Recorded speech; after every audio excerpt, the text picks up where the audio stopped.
Welcome to Every Night is Game Night, because we all love game nights with our family and friends. But when you play solo games, then every night can be a game night. Check us out along with other great podcasts at dicetowernetwork.com.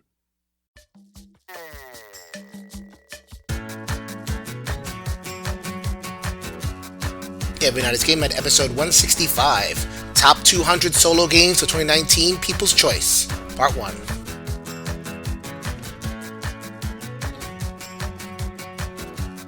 Yo, my peoples, what's up? Welcome back to Every Night is Game Night, the podcast that helps you get your head in the game. I am your host, Jason. Thank you so much for joining us. And we are back with the mega episode that we give you every single year that ENGN has been a podcast. We started in 2016. So yes, this is the 4th annual commentary on the People's Choice Top 100 Solo Games of 2019. We have a little bit of a twist for you this year. It is the top 200 solo games of 2019. Bigger list, more games, and more fun. Every single year, we invite this man back onto the show. He is the person who made the list. He is the person who conceived of it, does all the work of putting this together and bringing it to you, rolling it out 1 by 1 or 5 by 5 or whatever it is. We get all excited and stuff. We are going to be talking about the bottom half of the list up to number 51 today, so no spoilers for that. But we have brought him in here. He is excited to be here. We love having him. He is Kevin Erskine. Welcome back to the show. Thank you, sir. It is a pleasure to be here. I love doing the list. I love talking about games. So this is great. This is a lot of fun for me. Loves talking about games so much that it is his wife's birthday today, but who cares?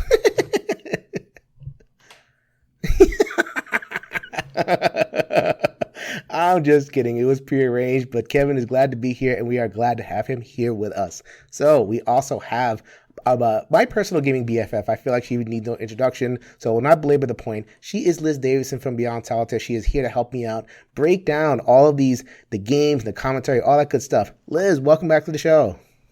I am super happy to be on the show always, but especially for this, breaking down the games of the year. The games of ever. We got new games, we got old games, we got Cult of the New, Cult of the Old, we got, games that are just like surging up the charts. We have games that are plummeting. It's own perverse kind of fun to talk about games that are plummeting down the list. We are going to get into all of the trends. We're going to get into analysis of the list itself. As I said in the introduction, it is 200 games this year. Kevin has just done a little bit of overtime, giving you more content. People have been asking for that back half of the list because the top half can be pretty static. That bottom half can just give you a lot of hidden gems. So we'll hit a couple of those. So we're going to cover 200 through 51 today. No spoilers for the top half of the list. And then tune in next week for commentary on the top half of the list. But first, Kevin, just in case we have new listeners, we hopefully have some that haven't been here. Tell us a little bit about how the list started, how much work you're doing to put it together, and just basically how you've approached the list overall. Sure. It's probably 2014, I think we started, and people have started doing top 100 lists and stuff like that. And all the games at the top were nothing I was playing. All the games that people that I knew were playing solo were just never represented. So I asked the people at the One Player Guild if they thought it was a good idea, and they're like, yeah, sure, go ahead and do it. So, I don't want to do the work. Yeah, so we started doing it, and we just asked for people to send their top 20 games, and I basically typed them in and, add them up, give every game a score from 1 to 20. And add it up, and it's grown every year. I think this year there were 554 different people voted. They actually picked over 1,000 different games. So if anybody out there thinks solo's a little thing, that's a lot of games that people have actually said are in their top 20. So it's a lot of fun to do it. I love seeing how it all shakes out, and it's always interesting to see where it is. And plus, everybody gets so excited about it, so I can't wait to do it every year. There were 85 people who submitted games in that first year, 6 years ago. Last year actually had more voters with 567, but fewer unique games. So fewer overall votes too. Yeah, and fewer overall votes, but I think like the actual diversity of games just keeps growing and growing. So I'm not really sure if we hit kind of this plateau. This is how many voters we're going to get every single year. I had some thoughts about that, but I mean, that's still a lot. I don't think we need to belabor the point too much. So I think you talked about this list in the context of the Dice Towers list, right, Kevin? Yeah, they were the ones originally who did their, People's Choice Top 100. And I'm like, well, which people's that?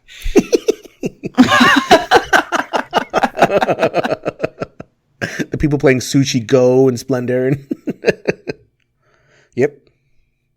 So this is basically a mirror image of that list, but just for the solo gaming community. So what we do every year is try to come up with new angles and break down the kind of numbers and analysis. Try get behind the screen and not just kind of talk about the games themselves, but like what does it mean that these are games that dedicated solo gamers are voting for, and how the list works and all that kind of stuff. So let me break down a little bit of that for you. Okay, so last year I compared this list to the BGG list, and I just want to kind of go over that really quickly again, kind of where we're at. So 31 games from the top 100 solo are in the BGG top 100. There's actually not a ton of overlap. I expected more. For the most part, the BGG top 100 has a ton of Euros. I mean, it's all over the place. And it has Euros, and it has like, the occasional Dominion or the kind of that legacy, Carcassonne, that kind of thing. But that's not what solo gamers play. So solo gamers tend to be like, there's plenty of Euros on the list. We'll definitely get to that in a second. When it comes to solo gaming, though, what tends to distinguish solo games, they're a little bit just a hair lighter. Remember breaking down the numbers, and the BGG list has a heavier overall weight, like 3.2 average, versus the solo gamers, which is like 3.0, 3.08, somewhere around there. So a little bit lighter, but more thematic. The BGG list has maybe like 20 games that are listed on a thematic list. The solo gamers hit almost 50, about 47 games that are listed as thematic. So I find that fascinating because it says solo gamers love medium to heavy games. Like the Dice Tower list is like the average, like 2.5. Really, really light games. And solo gamers, we love our strategy, but we also love thematic, immersive experiences. And it's nice that, like, when I think about my experience as a solo gamer, that's exactly what I want. And I love that having the top 100 list generates numbers that bear it out. I think we're on the same page, right, Liz? Yeah, I also want to bring in that, there's not as many kind of wargaming games that are as up as high as I'd like to see this year, to be totally honest. Oh, we'll get to that. We will get to that. But it also makes me happy to see some of them represented on here, because that's also something that is notably lacking on Dice Tower lists, but also generally in the top 100. Correct. There's a whole other niche within a niche that isn't totally showing up. Mm-hmm. It is a lot of little niches. We'll definitely cover all of that. Okay, so I think that's all I have about in terms of overall approach to the list. Kevin, is there anything else that we should cover before we get into the particulars? No, I'll just bring up stuff as you go along. I mean, I've got some theories on some things you said, but when we get to different categories, I'll pipe up. Okay, all right. So let us get to these different categories. So the way that we've covered this list here on Every Night is Game Night, we don't list every game. I mean, for many, many reasons. One, the list it can be very stable, so I don't want to just read a bunch of games every single year. I'm more interested in like trends. I'm more interested in especially like kind of new debuts, if games are like moving very fast or, having big shots upward or big shots downward. We're really going to focus on kind of the highlights, what we think are the highlights. So I want to talk about 200 through 101. We're going to start by taking a big category of games. We're not going to list every single one. We're going to take 200 through 101 as a big section of games. And we're going to focus on the games that have shown big movement and that are kind of noteworthy for one way or the other. So I'm going to begin by talking about the games that have fallen out of the top 100 list generally. I won't give the exact number. I'll save that for next episode because I don't want to do spoilers. However, there were a couple of games that are definitely of note. Liz already alluded to probably the biggest story in terms of a trend, which is what I'm calling the war game wipeout.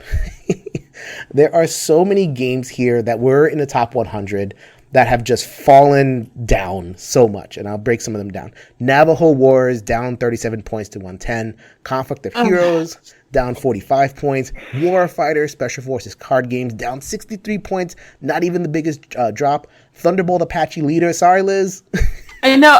So I'm just gonna say this is heartbreaking for me. Thunderbolt Apache Leader is amazing. It is so good. And like I'm actually all the games that you just mentioned, I have like in various stages of play to review for Dice Tower, and they're great.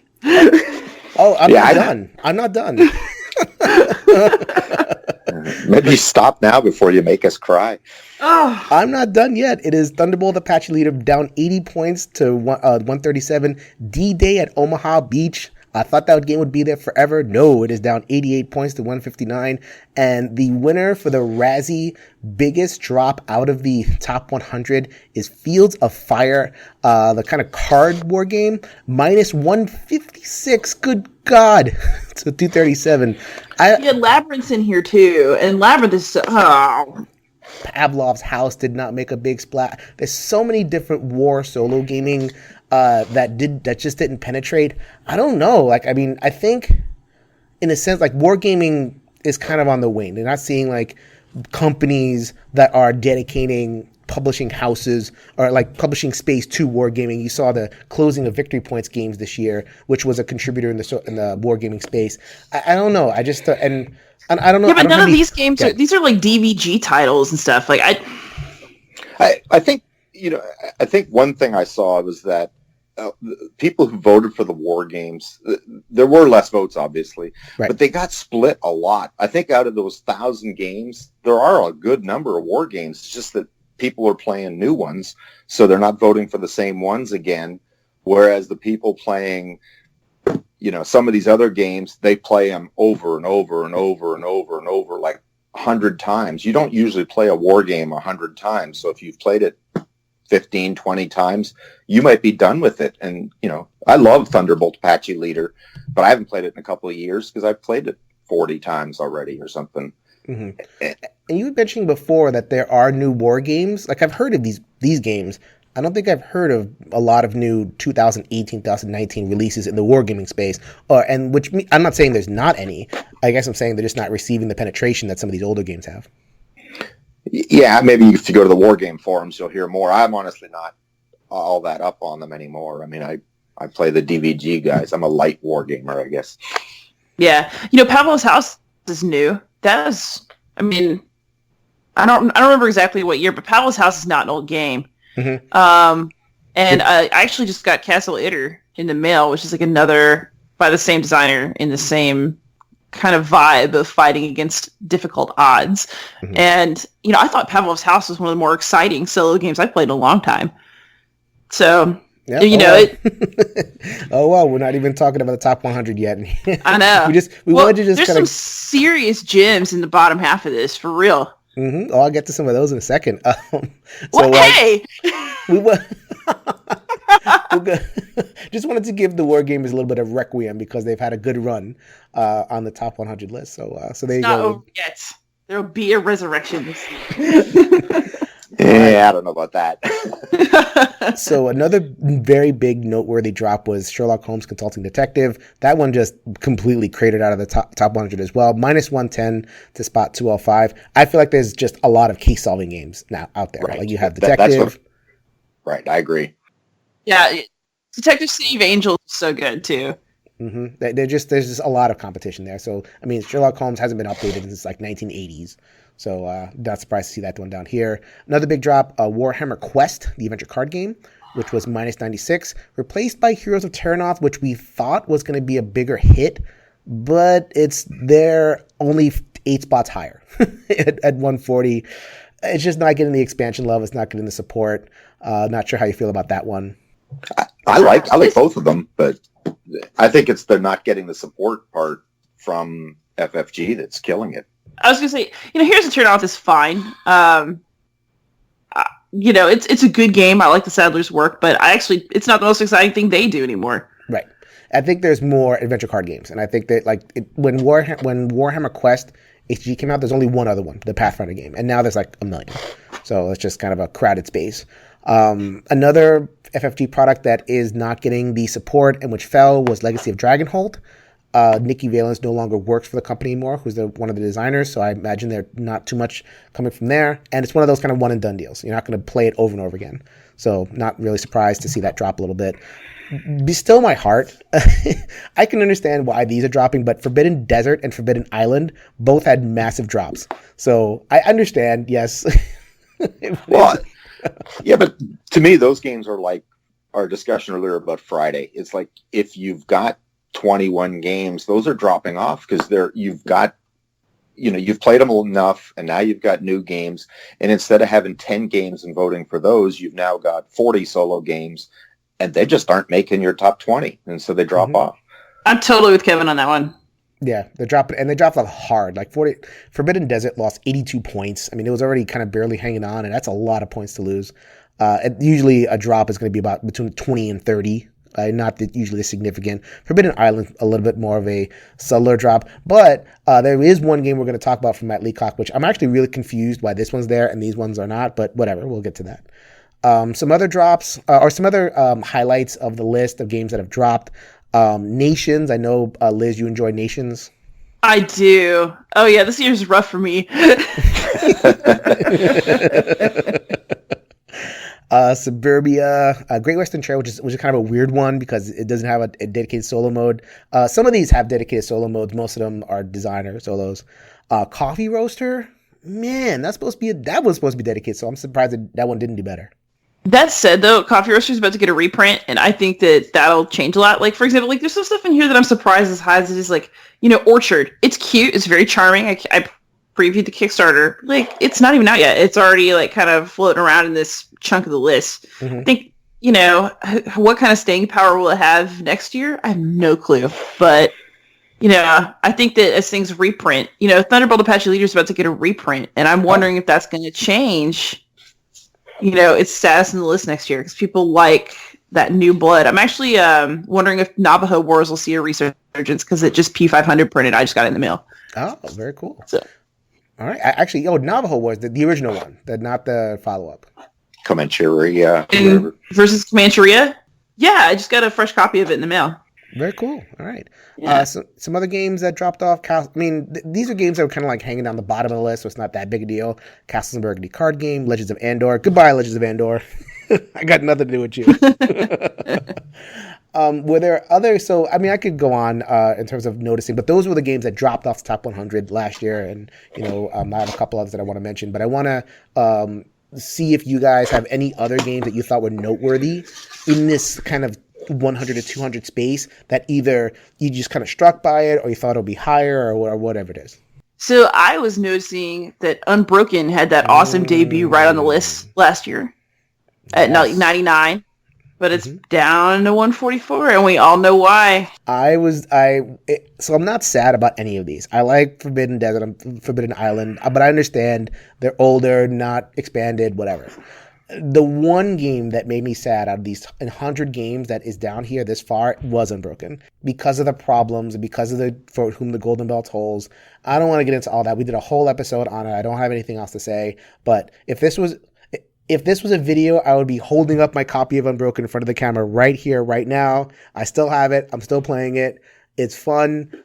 Yeah, I love it. I think it's a fabulous game that had some really bad things happen to it. Right. So yeah, that's unfortunate. Let's see if it experiences some kind of rebound next year because it deserves it. Of all the games in this kind of like 200 list, in terms of like newer games, older games, whatever, but newer games, I think Unbroken is the one that I would look for to have like a rebound if they can get their stuff right. So the one for me that falls in that category is Myth. I absolutely love the game, and it drops slowly. The fact that it's still in the 150s, considering it's got a bad history, and Ulysses North America bought it, and they've done nothing with it in almost 2 years now. And I keep thinking, man, if they just put stuff out, that game will skyrocket. It is so good, but it's got such a tainted past, and anytime someone brings it up, I'm like, you can't buy it now. You have to wait and see if they're going to, redo everything. But it's one of my favorites. It's still top 5 for me. All right. So like I said, we're not going to cover every single game. Please go ahead and go over to the BGG list. Look at 200 to 101. Kevin is good enough to put all that up there. If you wanted us to comment further on any of these games, please hit us up. Let Kevin know, just, all that good stuff. Yeah, I love any feedback on this stuff. I love getting. I mean, one of the reasons we're doing 200 now is because we do the top 100, and then everybody would say, "Wow, what was next? What was the next 10 and the next 10 and the next 10?" And I think a lot of people found some really good games that were newer or maybe not as, the absolute most popular, but all of a sudden they've loved them. Yeah, and these are the games that were top 100 6 years ago. A lot of these. So, I mean, if they were top 100 at one point, it's not like the games got worse. Right. Well, the other thing that makes this list so appealing is that every game on the list was in someone's top 20. Yes. So even if it's not as popular or not as widely played, every single game on here is a gem for someone. Mm-hmm. And that means it might be for you. Right. All right. So with that, we are going to get to the bottom quadrant of the top 100. We're going to get to 100 through 76. This is the part of the list every year which experiences the most churn, especially within the top 100. The top is fairly stable. I think, Kev, when you get to like 25 on your reveal, there are going to be a lot of people going, okay, I know which 25 there are, or or whatever.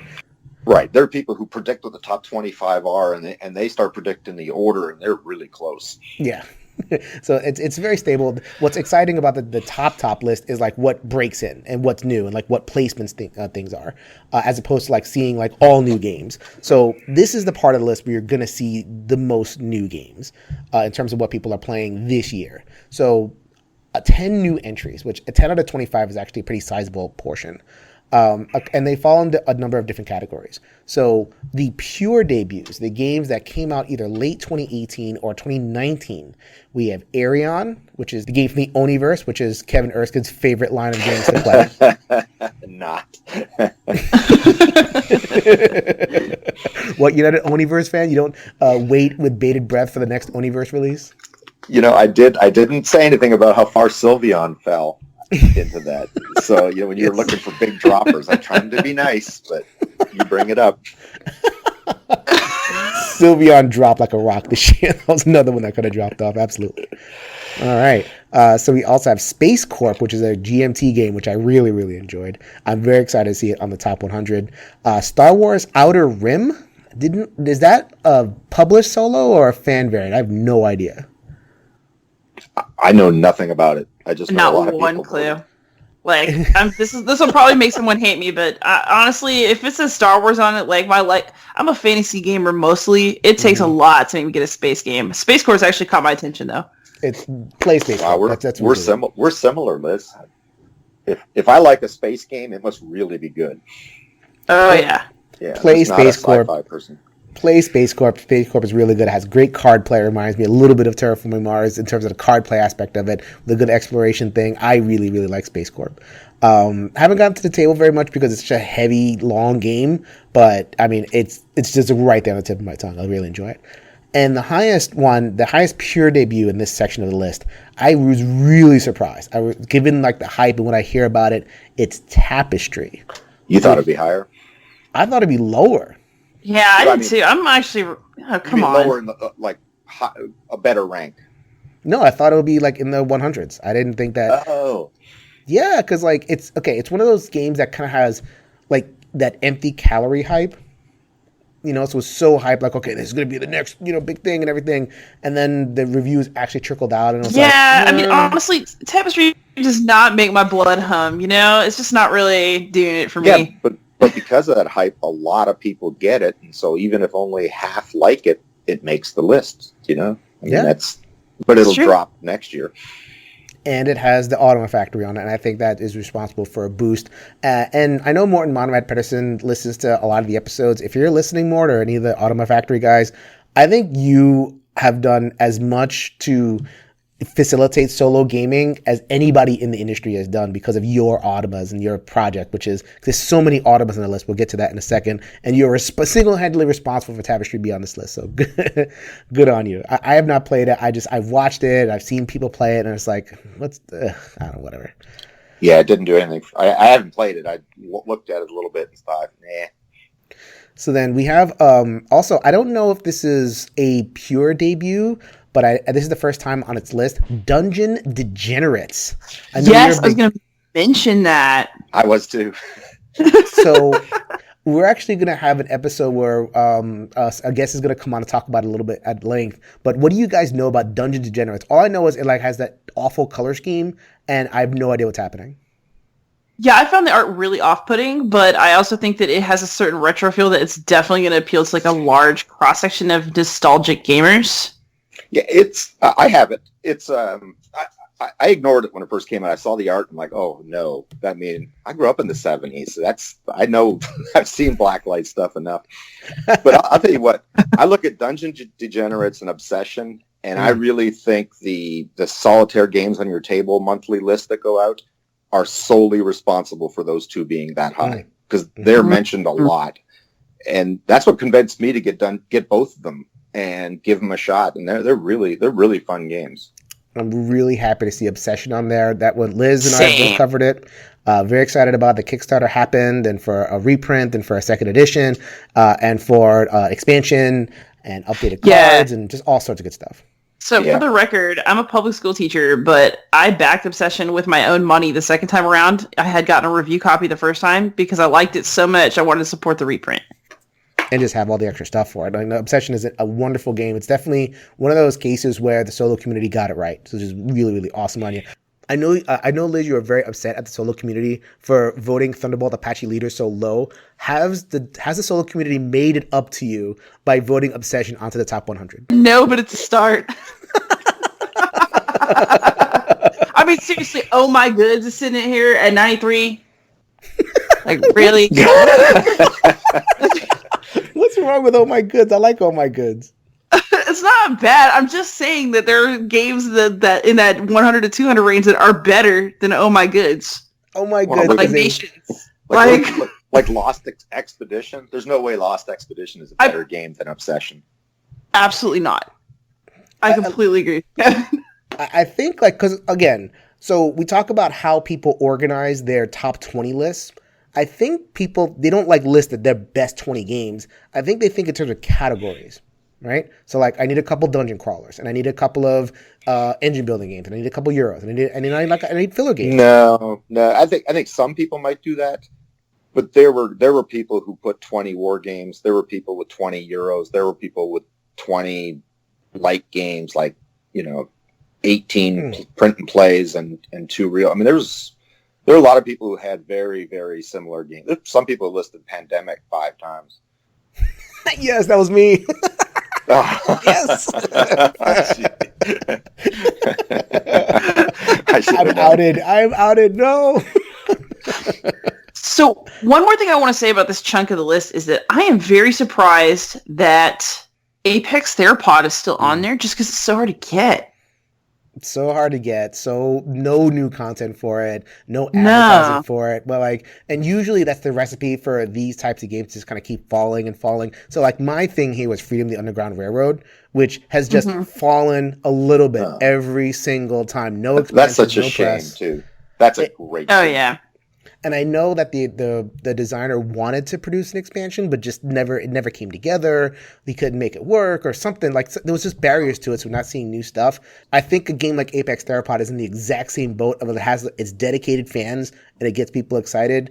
And I'm really curious as to how it's managed to kind of hold on to the list that long. Although it has been dropping as well. So it's one of those games that people are passionate enough to keep it on the list, but not to kind of stop its descent, so to speak, if that makes sense. Speaking of which, I was just looking at Descent, and I think that one dropped a lot, and I think that falls like big time next year.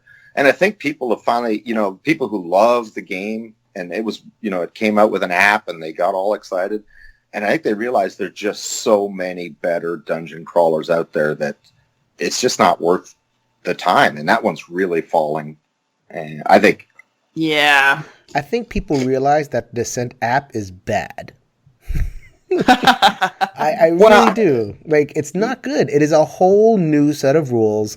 it adds a lot. It doesn't do what an app should do, which is solve a lot of admin. Like it doesn't help. It doesn't really help you kind of move the creatures all over the place. Still got to move them all over the place. It's just not. It's not good. But also I think solo gamers don't like being pressured. Like you have to not pressured into having to play fast, but pressured as to, well, I want to investigate or I want to look here, but I've got to keep moving forward constantly or it gets worse. And that does it.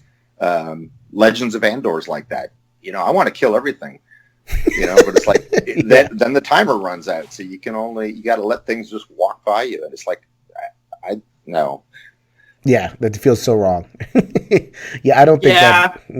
So there is an app integrated dungeon crawl that is a little bit ahead on the list. I think people can kind of know what I'm guessing. I'm not going to reveal it because it hasn't been revealed in a list yet, but there's alternatives if you want to play that particular kind of game. And Descent is like a first stab at, this kind of game, and I just don't think it was that great. I'm really waiting for Descent 3rd Edition. I know it's coming soon. But I think that's the point. I think that a lot of these games are falling off. It's because people are now realizing that, I want this kind of game, and this is what I used to play, but here's 3 more that are even better at doing the same thing. So that one's gone. Yeah, we're spoiled for choice now.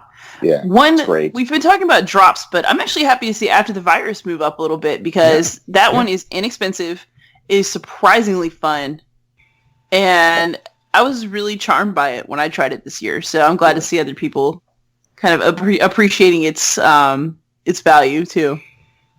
I know nothing about that one. It's like a zombie survival card game by the designer. Yeah. The designer of Terraforming Mars was his second game, I think it was the first game after Terraforming Mars. I'm gonna have to check that.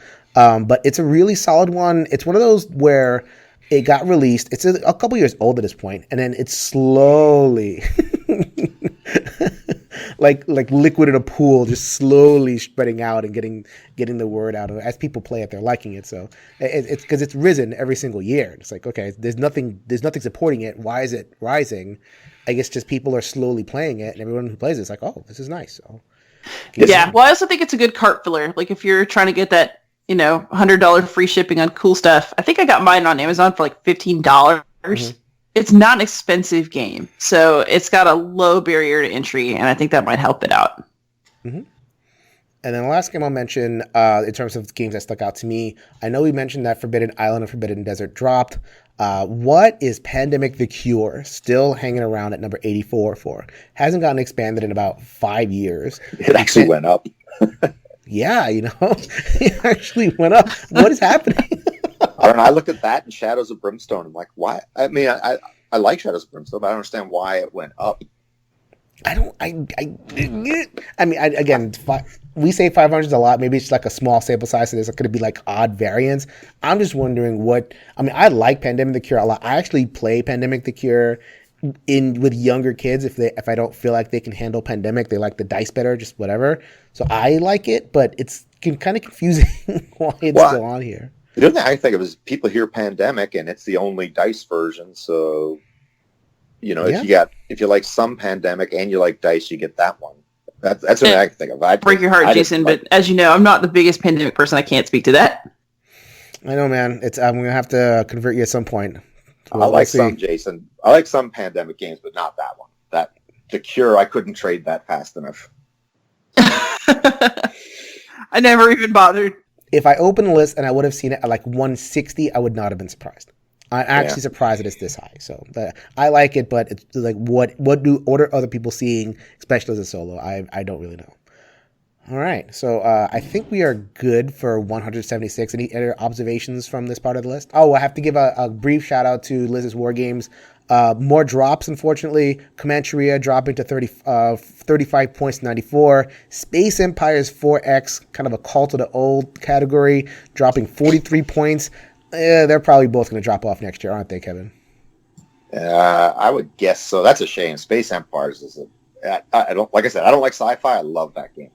I mean, it's really fast turns. It's, you've got exploration. It's a good game. All right, so we are going to get to 75 through 51. This used to be where all those war games I mentioned but kind of like huddled together, this section of the list. no longer. They are all gone. We have basically finished up with all of that. But he's laughing a lot, Liz. I know. Why are you enjoying this so much? What's wrong with you? I laugh at your tears. I can't be a happy guy. Come on now. Oh, just try to twist it around. Mm-hmm. We have one pure debut in this entire section of the list. A couple of new entries, but one pure debut, which is Cloudspire. Solo game which has debuted at number 64. Liz, we both reviewed it. I enjoyed it. Did you get a chance to play with it a little bit more? Yes, I'm really enjoying it. I am still concerned about what's going to happen when I run out of solo scenarios, but I'm really enjoying the experience of playing it. It's not like anything I have. Right. I love the game. Yeah, you're a Chip 3 guy, man. I saw that first day backing, I saw you participating in the live streams and everything. You're like Mr. Chip Theory over there. You even have like a chip named after you, don't you? I do. From Rise of Rome. Man, Whoa. Look at you. So how you feel about Cloudspire? What is exciting you about Cloudspire? I just love it. It's a different, like Liz said, it's different than anything else I own. I love all the scenarios and playing it. And I'm the kind of person that can play a scenario and think, okay, I can do better. And I'll play it again and again and again. So I've only played the first 4, but I've got 20 something plays in now. And I've got a perfect score in each of them. And I'll happily do that. Plus, I'm old enough by the time I finish the whole solo series, I'll have forgotten what I did and I can play it all again. Kevin, do you play video games? A little bit. I was going to say, you sound like the kind of person who gets their JRPG characters up to level 999 with like perfect HP and has to perfect everything. Yeah, I was saying, I'll play like Guild Wars and I have, there's 9 classes and I have every single one of them at highest level. So I'll just play through over and over with one character after another. Yeah, and Cloudspire definitely lends itself to that, like, because of the achievement system. So, I mean, we reviewed Cloudspire for just to kind of break down very, very fast. It's like a war game-ish skirmish game. So then you have some troops that you control and some troops that you kind of automate. So then you send the automated troops in, and the hero kind of does things on the side, right? And then, so you can easily, I think that the basic scenarios are kind of easy to beat. Like, you can beat the AI, but there are these achievements that are really hard to beat, and you have to construct specifically to beat the achievement. It's very easy to miss. And I imagine, Kevin, that's where you're getting your replay value is absolutely crafting your experience to be able to hit the achievements, not necessarily the main scenario. Right. You can get one of the objectives easily and win every scenario without really trying. Mm-hmm. But to get all 3 objectives takes some doing. Yeah, I mean, I enjoyed it. I didn't know if I had, like, I didn't quite enjoy it. I think the achievement hunter in me has kind of passed up. I think I've kind of beat that guy out of me. I have too much to play. But yeah, no, I enjoyed it. Like I said, a very unique experience. And I think Cloudspire also benefits from Too Many Bones being such a popular game. And, they don't go to retail. So people are like, man, if I want this, I better get it through Kickstarter. And so, their games they're getting more and more success on their Kickstarters, and a lot of people are buying the games right up front, whether they know anything or not. Just a testament to how good the products have been. Yeah, I mean, as a company, Chip Theory's got a lot of credit with me. Yeah. All right, well, this is not the last we'll be hearing from Chip Theory on this list, but we are going to get to some other games. Welcome to, speaking of a category near and dear to Liz's hearts, Roll and Write had a strong showing, which is this kind of a debut at 70. However, could not overcome the unexpected juggernaut of Roll and Write that is Ganshon Clever. I am shocked that I do not get it. Ganshon Clever is just normal clever for me. Like, I did a top 5 roll and writes list, and I put Fleet the Dice Game and Castles of Burgundy the Dice Game, and basically anything over Ganshon Clever. It's fine. Mm-hmm. I think it's because it was an app. People played it obsessively, and then... I think so. I think like the fact that it was a really slick, easy to get into app that was cheap, and people played 5,000 times in the toilet, and they're looking at their list going, yeah, that's... What else do you do in the toilet? Nobody reads anymore. You open your phone, you play Gone and Clever a couple times. Honey, I'm only on round 4. So you mentioned Freak the Dice game did not make the top 100. Cartographers also missed the top 100. I'm actually really surprised by that because Cartographers is excellent. I'm hoping that it gives a little bit of a stronger showing. I think this is about as strong as you're going to get. So we had some excellent roll and writes. I guess the app thing is responsible for Gone and Clever. I have no idea. Yeah, I really don't get it. I mean, that's okay. You know, this is like not my list. If it was my list, it would look different. But I feel like everybody feels that way. So Sure, there you go. You are not a roll and write person at all, Kevin, right? No, I'm not against them. I just have never looked into them. All right. So we also have a couple of more debuts. We have Everdell at 74. I very much enjoy Everdell. As a matter of fact, that is my lead-in to say I will be working with Starling Games booth at PAX Unplugged by the time this podcast drops. I think PAX will either be nigh or very, very close, and I will be at the Starling booth game demoing Everdell. So I would not demo the game if I didn't enjoy it, because as Liz can attest, you better enjoy the game if you agree to demo it. that is true, because the risk of not enjoying it at the end of demoing is high. You play a lot of games. So I'll be demoing Everdell and ProBook. I think Everdell is really cute. It's not the best game ever played. It's not the best engine building card game ever played. It's just puts a lot of elements together, the art style and the cleverness and everything. I think it's really cute. It surprised me it's this high on the list, though, just because I just going by the solitaire games on your table list, I don't see it very often. And I don't see anybody raving, but other than saying, oh, it's really pretty, but that pretty doesn't do it for me. So I think Everdell is a really cute game. I can see what you're saying, Kevin, but obviously the solo community thinks that Everdell is 100 points better than Thunderbolt Apache Leader, so they must be right. Sigh. I'll have my vengeance. The North shall rise again. I point out that somehow Patchwork is higher than either of those. Yeah, Patchwork having a little bit of resurgence. I don't even understand Patchwork as a solo game. I know there is a solo mode out there. I've never played it, but I just don't even think about it when I think about solo games. Another app. I mean, it's really good. It's just, to me, when I think of solo games, Patchwork is not going to immediately spring to mind. Definitely another. I think it's another app. I'm not really sure if people are. With a lot of these games, people are doing both. But the fact that there is an app, I think, is kind of, supporting it a little bit better. Speaking of that, we get the highest kind of solo variant game, like a game that is you can buy. It doesn't have a solo mode in the box. Raiders of the North Sea, which is another successful app. I think it's pretty slick. I like it. I don't love it, but sure. Worker placement has this kind of funky thing where you put a worker down, you can take another worker up, and it's kind of creates a big puzzle. Not thematic at all. I know I mentioned how solo gamers like their thematic games. This is definitely not that, but it's fun. And I know Kevin is just like, oh, what are you talking about? Yeah, the more you say about it, the less I'm likely to play it. You don't play it. Don't play it. It's not going to do anything for you. The last one I'll notice over here is Flamme Rouge at number 70. Noted last year. Usually this spot will be for Rallyman, but Rallyman has not had I think they kickstarted a new version, right? Is that correct? They did, yeah. Which is not delivered. Right. So yeah. So Flamme Rouge is on.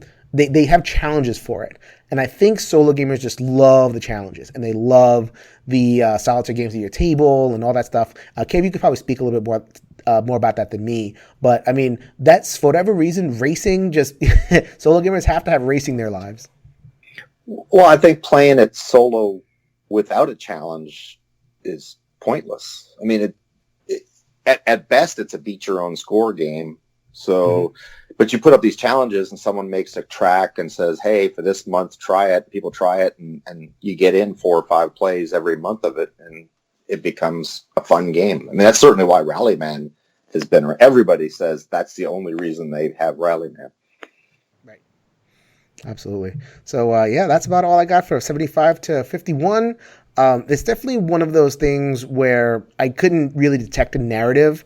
It used to be okay, this is where the war games clustered and it was a couple other games clustered. But for the most part, I think, this is kind of what people are playing. And there's a little bit of Euro, there's a little bit of adventure, there's a little bit of fillers and all that kind of stuff. So I couldn't really detect a theme for it. Do you guys have anything else to talk about with this section of the list? The only thing I see is that it looks like games that are older, like 6-7 years older, are starting to really drop now. Yes. So you look at Gears of War, Agricola, Ghost Stories. They're all Flashpoint. They're all starting to fall faster now, I think. Yeah, that's absolutely Tiny Epic Galaxies I'm seeing here. Like, these are all games that are 3, 4, 5, 6 years old, and they do have their fans. But yeah, you're starting to see a little bit of wear and tear. And this is where I noticed that, like, as an example, Freedom of the Underground Railroad sat here for a while, and then down, and all of a sudden the bottom kind of drops off. It's definitely true. Yeah, and I don't think it's necessarily like cult of the new so much as just that, people have played them a lot, and there's just a lot more choices, and it's not like a fad is pushing them down. It's just that they're done. Yeah. Although I'm hoping for. I like Street Masters a lot, so I'm hoping to see that one continue to rise up through this section. Aftershock just shipped, so I'll be seeing what that does for my relationship with the game, probably over the Thanksgiving break. All right. Very cool. All right. So that was 251 Solo Gamers commentary. Thank you so much for joining us, for putting together the list, Kevin. You're welcome. And thank you so much for joining me, Liz. Thank you for having me. You will have both of these lovely people and me in your ear holes, as they say on Sporadically Bored, in your ear holes, in your feed. You will have all of us in your feed next week. We are going to give you 50 to 1. So we are definitely looking forward to that. So until next week, go ahead and grab a solo game off of that shelf, and let's make every night a game night.